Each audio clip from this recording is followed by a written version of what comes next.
Bueno, entonces queremos aprender a programar, pero lo más importante al principio es saber qué es exactamente programar.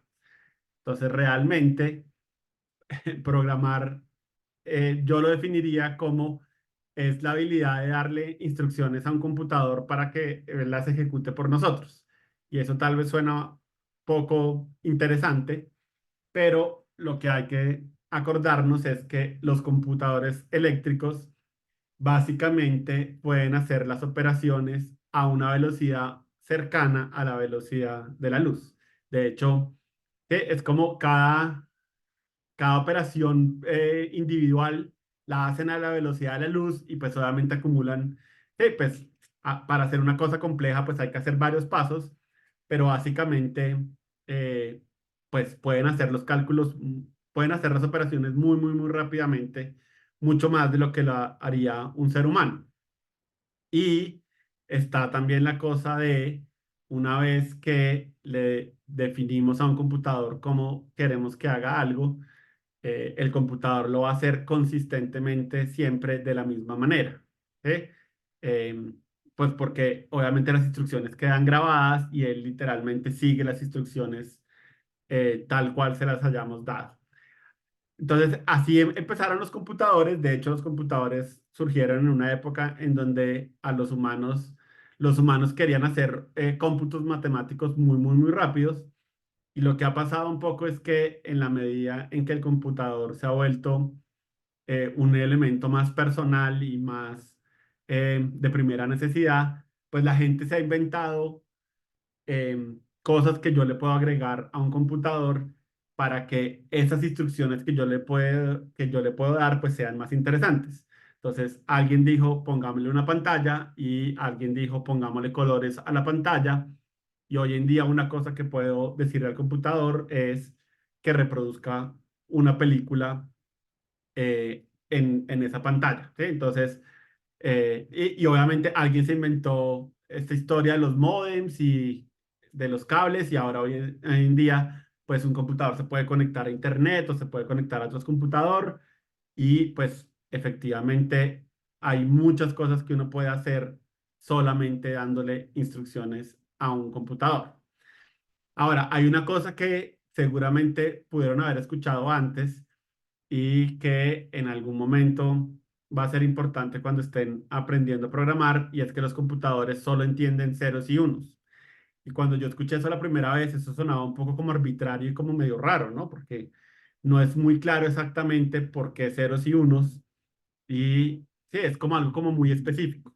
Entonces resulta que cuando la gente estaba haciendo los computadores eléctricos, pues de nuevo, la magia del computador es poder usar la electricidad de alguna manera para representar información.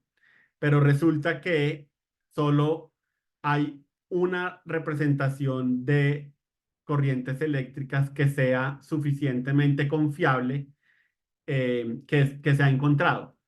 Y es, sí, como yo puedo tener un sensor que diga, ok, quiero saber si está pasando electricidad en este momento, en cuyo caso lo puedo pensar como un uno, o en este momento no está pasando electricidad en este sensor, en cuyo caso lo puedo interpretar como un cero. Como nadie se ha logrado inventar algo que pueda representar más de dos estados, entonces pues hoy en día todo se hace bajo esa lógica binaria de, ok, todos son ceros y unos, y lo que hace un computador de alguna manera es darle un significado a ciertas combinaciones de esos ceros y unos. Entonces, por ejemplo, yo podría decir como, ok, cuando la operación suma, la voy a representar como 0000. Y después de una operación, entonces los siguientes ceros y unos, los siguientes 16, los voy a utilizar para representar un número, y después los siguientes 16 son la representación del segundo número. Y entonces, si yo le digo a un computador 0000, quiero decir sumar, y si le digo 00001, es sumar uno, y en los siguientes 16 pongo, no sé, 1000, ¿sí? Y así, aparte, sí, de esas combinaciones de ceros y unos, empiezo a establecer operaciones que el computador sabe hacer y en algún momento puedo decir como, oiga, ¿sí? Esto que viene, estos ceros que están aquí, estos ceros y unos, de hecho, para que hablemos más fácil, esos ceros y unos se llaman bits en general, ¿sí? Siempre un bit es eso, un momento en que yo digo, ok, esto es un cero o esto es un uno desde el punto de vista de la representación de un computador. Entonces, listo, tengo mis bits y sí, en algún momento puedo decir como que estos bits representan un número o estos bits representan una letra. Y obviamente, pues si puedo representar caracteres, pues puedo representar cualquier tipo de información y eso es un poco lo que hacen los computadores. Ahora, la parte que entiende esos comandos se llama el procesador en el computador. Y lo que termina pasando es que existen múltiples compañías que hacen procesadores. De hecho, hay un mercado abierto de quién hace el mejor procesador y cada procesador pues trae su propio lenguaje de máquina. Sí, cada computador dice, ok, para mí la suma es 000, pero alguien puede decir, no, para mí la suma es 000011. ¿Sí? Entonces, cada procesador entiende una forma distinta esos comandos. Entonces, literalmente, los primeros programadores que existían aprendían el lenguaje de máquina del procesador del computador que estaban usando y se crearon unas cosas que se llaman tarjetas perforadas. Si buscan el nombre en internet, después les sale el dibujito lo más de bonito. Y esas tarjetas perforadas tenían unos óvalos que uno dejaba así como estaban para indicar un cero, o uno los rellenaba con lápiz número 2 para representar un uno, y literalmente así programaba a las primeras personas, con esas tarjetas perforadas y escribiendo códigos de cero y uno. Entonces miraban una tabla y decía, ok, sumar es 0011. Entonces, la primera cosa que hacían era, listo, voy a rayar estos ovalitos. Y después, listo, después le tengo que mandar los números que quiero sumar. Entonces, sí, rayaban y esto. Y así le tocó programar a muchísima gente, no hace mucho tiempo tampoco. Cuando yo aprendí a programar, mi papá me contaba que a él, cuando a él le enseñaron a programar, le tocó hacer así, con tarjetas perforadas en algún momento. Entonces, bueno, así empezaron la programación hasta que en muy corto tiempo la gente se dio cuenta como, oiga, esto jamás va a ser sostenible porque es muy fácil cometer errores y solo con ver una tarjeta perforada, pues no es fácil saber qué está haciendo el programa y si lo está haciendo bien.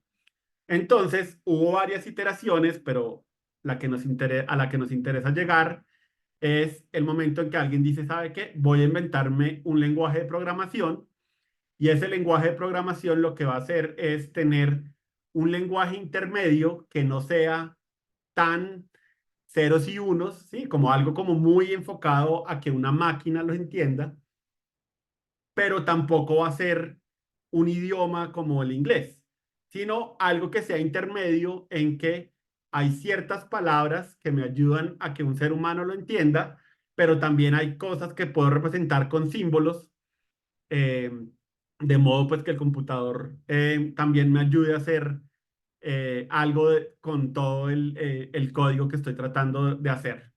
Entonces, efectivamente, esa idea despegó y hoy en día existen un montón de lenguajes de programación, algunos creados hace mucho tiempo, algunos lenguajes nacen y mueren, eh, pero digamos que eso es un poco como eh, la forma en que se ha evolucionado la tarea de ser programador.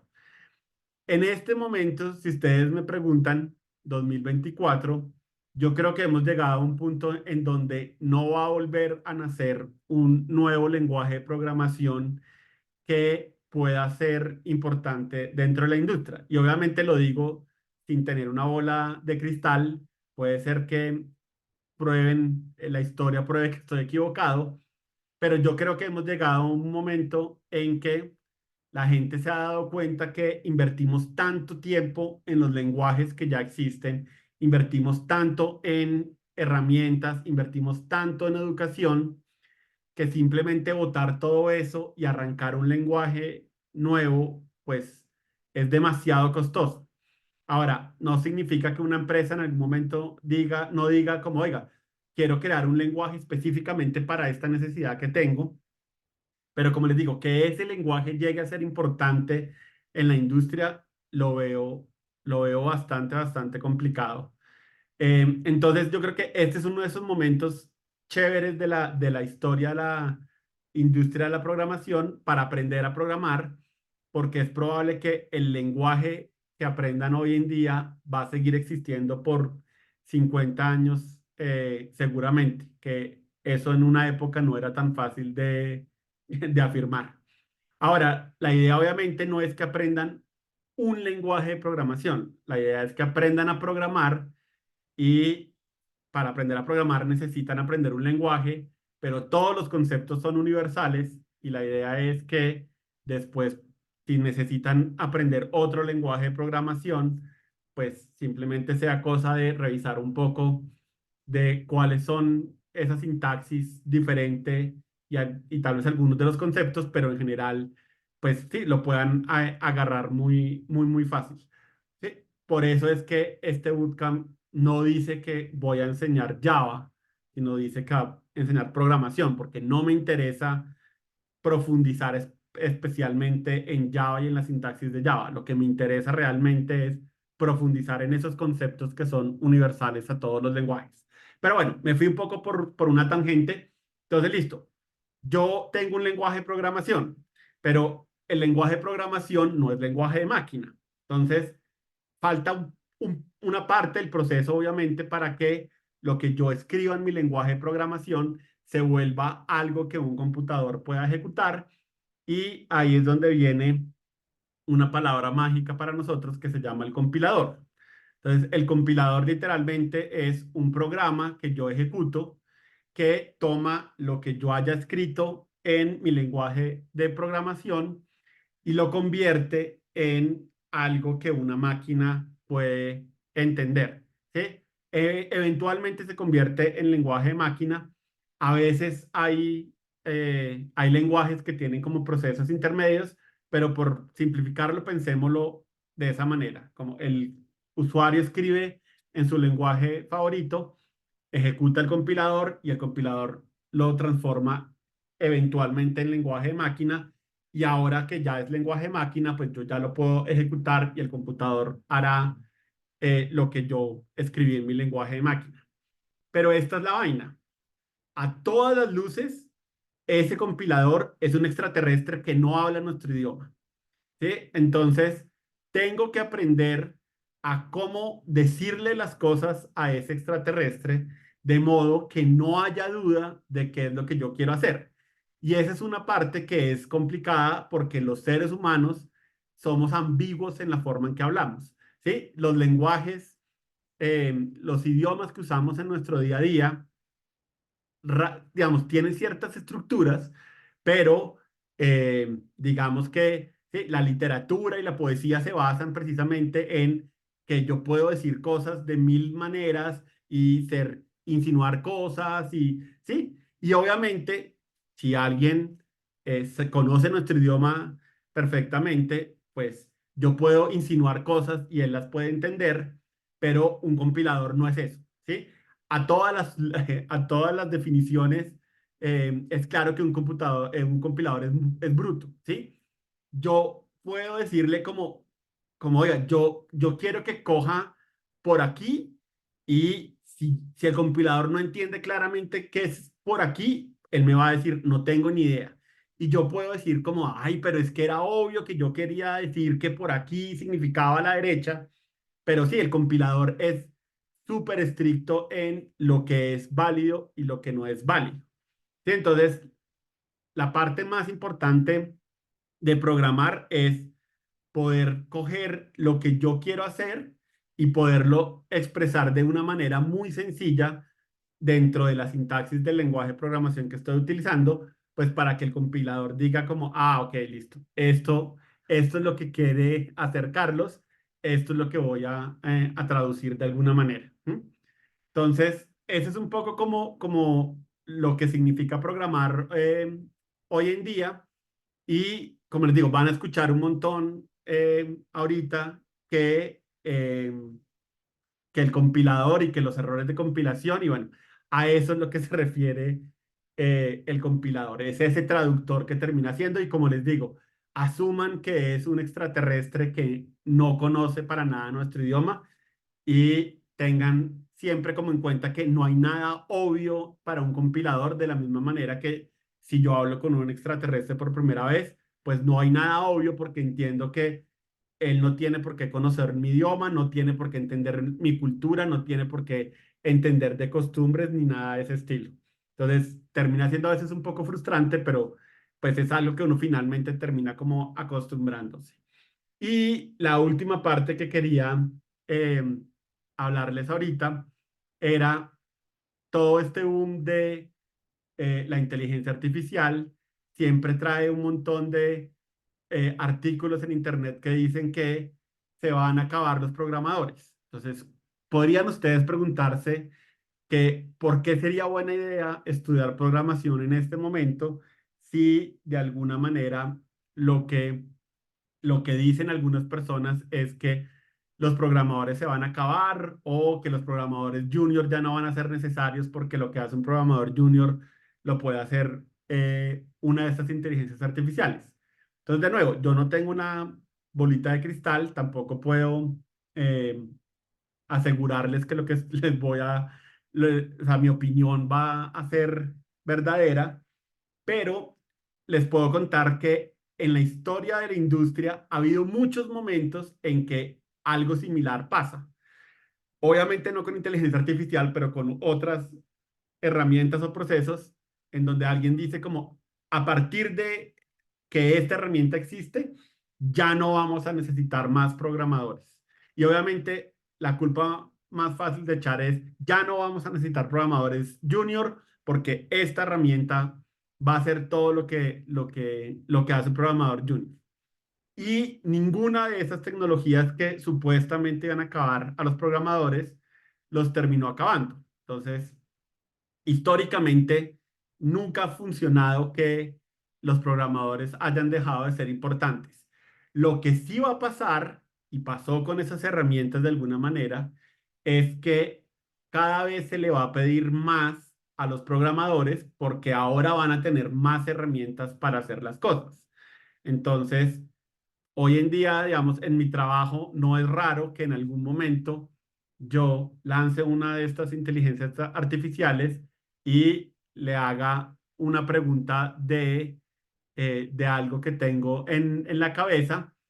En este momento, muchas veces lo que dice lo leo, me río y lo olvido, porque claramente la respuesta es insatisfactoria, pero de vez en cuando hace cosas que digo como, oiga, ¿sabe qué? Me parece interesante. Seguramente tengo que ajustarlo y cambiarlo, o hacerle una pregunta adicional.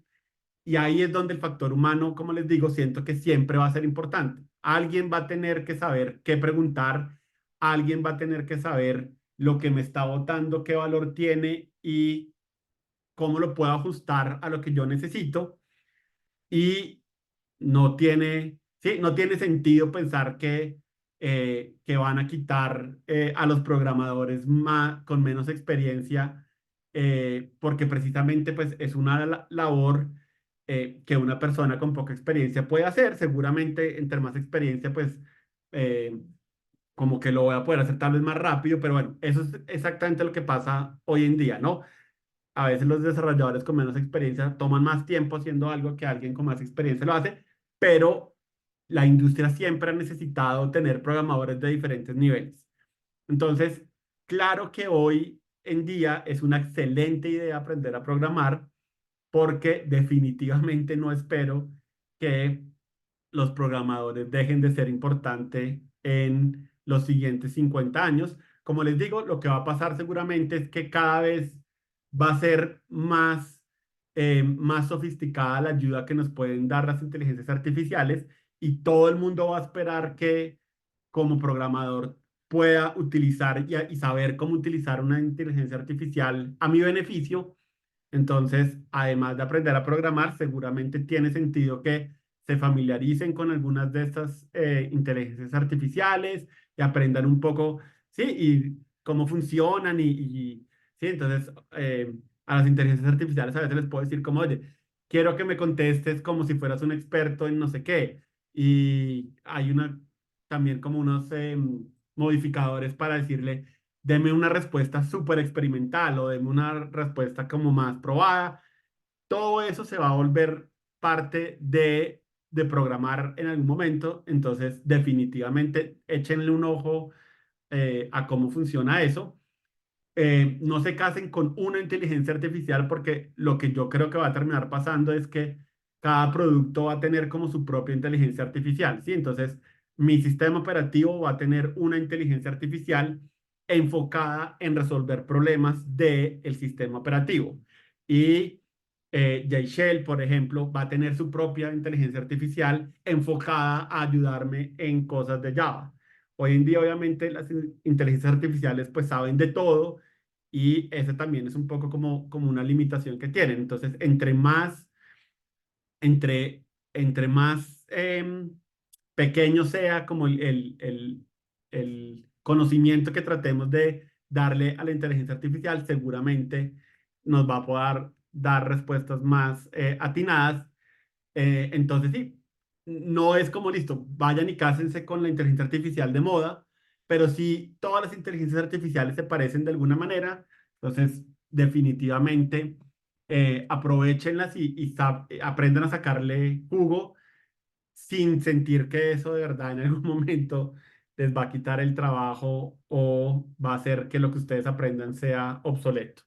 Esa es un poco como mi visión del momento en el que vimos y de hecho siento que tal vez para aprender a programar es chévere tener este apoyo de las inteligencias artificiales y antes pasaba que uno o sea, lo único que podía hacer cuando tenía un error era preguntarle a un ser humano, pues hoy en día también le pueden preguntar a las inteligencias artificiales como, oye, estoy tratando de hacer una función en Java que haga esto, este es el código, no me funciona, y en muchas ocasiones las inteligencias artificiales les dicen exactamente cuál es el problema que tienen. Sí, otra vez, yo no soy un experto todavía en inteligencias artificiales, pero definitivamente les recomiendo que les den un vistazo y aprendan a sacarle jugo porque definitivamente nos hacen la vida más fácil y como les digo, yo creo que en el futuro todo el mundo va a esperar que si yo sé programar, pues pueda ayudarme con estas inteligencias artificiales. Inclusive si ustedes no quieren trabajar en la industria, sino quieren hacer programas personales, de nuevo, la inteligencia artificial les puede ayudar a encontrar errores o a buscar como, oiga, como, si yo quiero hacer esto, ¿qué existe ya que me pueda ayudar a hacerlo? Esas cosas las pueda ayudar a hacer la inteligencia artificial, entonces párenle bolas. Entonces, bueno, espero que eso sirva para una motivación, porque como les digo, creo que la otra cosa que espero que pase un poco es que la industria seguramente, ahora que existen estas inteligencias artificiales, es probable que crezca porque vamos a poder hacer más cosas más rápido con una mejor calidad. Y la última vez que hubo algo parecido, pues la industria creció un montón y en la medida que creció un montón, nuevos programadores se necesitaban y pues eso es lo que esperamos que eh, después de este bootcamp, pues que ustedes se sientan capaces de ya empezar a hacer software. Entonces, pues, qué mejor momento para aprender que este. Entonces, bueno, ese es un poco como mi visión de la industria. No sé si alguien tenga alguna pregunta alrededor de todo esto. Bueno, entonces, ah, sí, Alejandro, ¿ibas a decir algo? Sí, ¿en cuál inteligencia artificial te apalancas tú? Como te digo, estoy tratando de no quedarme con una, estoy tratando como de tantear un poco, entonces, pues ChatGPT fue tal vez como la primera que creció un montón, pero como te digo, hay un momento en que ChatGPT de verdad dice unas cosas que yo digo, uy, Dios mío, de verdad, bueno, pero obviamente yo entiendo, ¿no? hay una cosa que no sé si ustedes saben, pero la inteligencia artificial no es inteligente para nada. La única cosa que hace la inteligencia artificial es entender, o sea, como fue cargada con muchos patrones y digamos que es muy buena para, a partir de esos patrones, tratar como de generar conocimiento. Pero obviamente el conocimiento que genera es tan bueno como los patrones que le fueron cargados. Por eso es que les digo que yo creo que o sea, hay un momento en que las inteligencias artificiales generales van a pasar de moda y lo que va a pasar es que cada vez se van a volver más especializadas en la inteligencia artificial para programar, la inteligencia artificial para cocinar, la inteligencia artificial para conducir. De modo que obviamente le puedas cargar más información relevante a lo que tú haces y te dé mejores respuestas. Entonces, bueno, ChatGPT fue la primera y fue como la que generó como la goma. Hubo un momento en que después le perdí como la fuerza. Hace poco Google sacó Gemini y me metí a Gemini a ver qué tal era y es como más o menos igual que ChatGPT. Eh, pero sí, no creo que sea una cuestión de como de conocer una en especial, pero sí eso, como, entonces sí, uno aprende un poco como, bueno, si yo le pregunto algo, de nuevo, ¿no? Un extraterrestre, si le pregunto algo demasiado general, a veces me contesta una vaina demasiado general. Entonces como que empiezo a aprender, nada, venga, necesito preguntarle algo más específico para que me dé una mejor respuesta. Entonces esa es la habilidad que yo siento que es como importante, como aprender un poco cómo lograr que te conteste más o menos lo que necesitas, pero Ujú, definitivamente ese skill es transferible a cualquier otra inteligencia artificial. Pero sí, yo creo, Gemini creo que todavía es por invitación, entonces ChatGPT creo que sí, ya es abierto a todo el mundo, creo. Entonces tal vez empiecen por ChatGPT, que es como la popular. De hecho, es tan popular, o bueno, no mentiras, es como fue la primera, hay mucha información listo, venga, cómo usar ChatGPT para tal cosa. Entonces, tal vez si van a empezar, empiecen por ChatGPT, pero sobre todo eso, como para familiarizarse en, en cómo funciona, en qué tipo de respuestas les da buenas, en dónde fracasa rotundamente. eh, y ya después eso, si te dicen como, oye, necesito que aprendas esta inteligencia artificial para hacer casos de prueba, pues ya tienes como ese bagaje de, bueno, que ya entiendo más o menos como qué limitaciones tiene y como cuál es la forma correcta de interactuar. Esa sería como mi recomendación, ¿no? Hoy en día. Pero sí, definitivamente no crean las historias catastróficas de que los programadores se van a acabar o los QA se van a acabar o sí, pero eso, pero sí nos van a pedir que sepamos cómo usarlas y tengamos un mejor desempeño gracias a que podemos utilizar esas herramientas. Entonces sí, no hay que darle la espalda, eh, pero sí, no van a reemplazar a la industria. Como les digo, he escuchado esa historia cada 10 años con una tecnología diferente y ninguna vez ha sucedido realmente. Entonces, no creo que vaya a suceder esta vez. Bueno, no sé si alguien más tenía alguna pregunta sobre todo esto. Igual, en el momento en que le surja una pregunta, pues la lanzan en uno de estos espacios y conversamos porque, entre otras cosas, ¿no? Yo también quiero ser claro, con lo que conozco hoy en día de las inteligencias artificiales, no creo. Obviamente esto en 10 años puede tener un avance impensado y de repente todo lo que les dije es mentira y en 10 años vamos a ser esclavos de las máquinas y todo Terminator va a ser cierto. Pero hoy en día, con lo que conozco de las inteligencias artificiales, estamos lejos de, de que algo catastrófico pase.